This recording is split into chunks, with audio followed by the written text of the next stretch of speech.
the scared Negroes to stay on the plantation, because we have to know who is on the plantation. Because when it comes time to set that plantation on fire, we want to know who's there. So scared Negroes need not apply. Very, very important. I wrote an article. Some people listen to my show. Check out this article. The film Black Friday focuses on economic empowerment for African Americans and boycotts. With economic boycotts, Dr. King was big on economic boycotts, actually. And Minister Farrakhan called for a boycott of Christmas and the Black Friday shopping season, okay? He said we're going to boycott Christmas, but not Jesus, for those who celebrate Jesus. And he talked about withdrawing our economic support and redistributing the pain. He was referencing Dr. Martin Luther King Jr., who talked about redistributing the pain of corporate America, April 3rd, 1968, in his last speech, I've Been To The Mountaintop. Okay, I just listened to that speech again this morning. That speech is 43 minutes, it's on YouTube. Very quickly, Dr. King said in the speech, he said that we always have to anchor our external direct action with the power of economic withdrawal. So what he's saying is when you have mass protests and marches, economic boycotts have to be a part of that as well. He said, now we are poor people individually. He said we are poor individually. When you compare us with white society in America, we are poor. He said never stop and forget that collectively, that means all of us together, collectively, we are richer than all the other nations, than all the nations in the world with the exception of 9. He goes on to say we have an annual income of more than $30 billion a year. This is 1968. He said, which is more than all the exports of the United States and more than the national budget of Canada. Okay? He said that's power right there if you know how to pull it. In the same speech, he went on to talk about how we need to boycott Coca-Cola, we need to boycott Wonder Bread, we need to boycott Seal Test milk, and one other bread, Heart's bread. When he talked about redistributing the pain to corporate America, he was referencing what Jesse Jackson was doing at the time. And he mentioned Jesse Jackson in the speech. So what we have to understand is that Minister Farrakhan said, if you're not going to treat us correctly, we're going to withdraw our economic support. Dr. Claude Anderson talks about how we have to renegotiate our relationship with corporate America. Renegotiate our relationship with corporate America.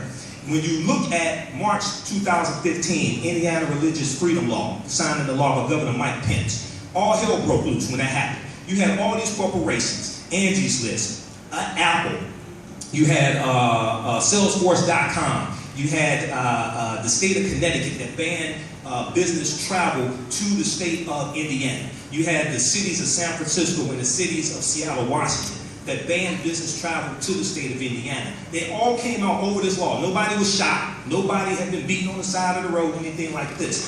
So the question I asked, I said, well, where are these corporations with black people being shot down in the street? Where are these corporations where John Crawford III was shot and killed in a Walmart?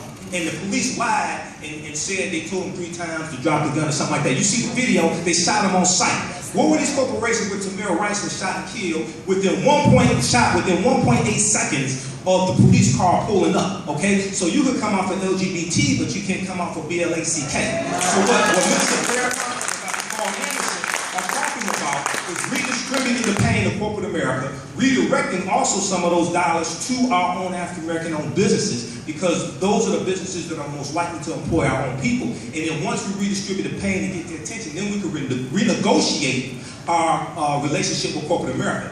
Jesse Jackson, I'm going to wrap up with this. Jesse Jackson was probably one of the best at doing that, because in the 80s and 90s, he had economic boycotts, he and Operation Push, had economic boycotts of Coca-Cola, Anheuser-Busch, 7-Up, Kentucky Fried Chicken, Burger King, Texaco, a number of other companies, Texaco, Mitsubishi, CBS, okay? And they renegotiated the relationship with corporate America, got wholesale distributorships for African Americans, more of us hired, got investments. Coca-Cola took out $2 million in loans from minority-owned banks, set aside $250,000 in education fund. They also doubled the amount of dollars that they were spending in black media, radio, print, and newspapers, okay? So this is something that's a different concept, all right?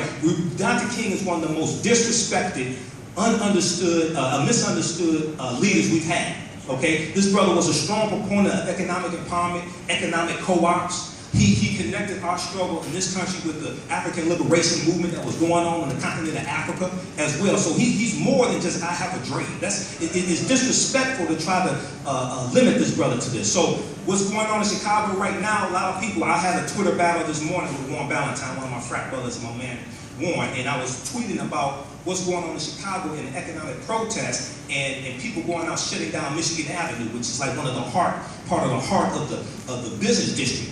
And he was saying that, well, March is not going to solve anything, etc.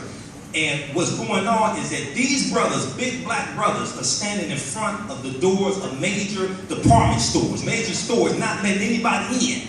They are having an economic impact, and what they're doing, they're saying, we want Mayor Ron Emanuel to resign from office. We want Anita Alvarez, the Cook County State Attorney, to resign from office. Because why did it take 13, 14 months for you to bring charges against Officer Jason Van Dyke? In his own video, he shot Laquan McDonald 16 times. 14 of the shots happened when Laquan McDonald was on the ground. This guy reloaded his gun and was about to keep shooting, but another officer came in and stopped him. They're saying, why did it take 14 months for that? They also want the a police superintendent to resign as well. So this is a totally different way of thinking. But we have a history of economic boycotts. What you do for yourself, what you do to yourself, and what you allow other people to do to you is based upon what you think about yourself.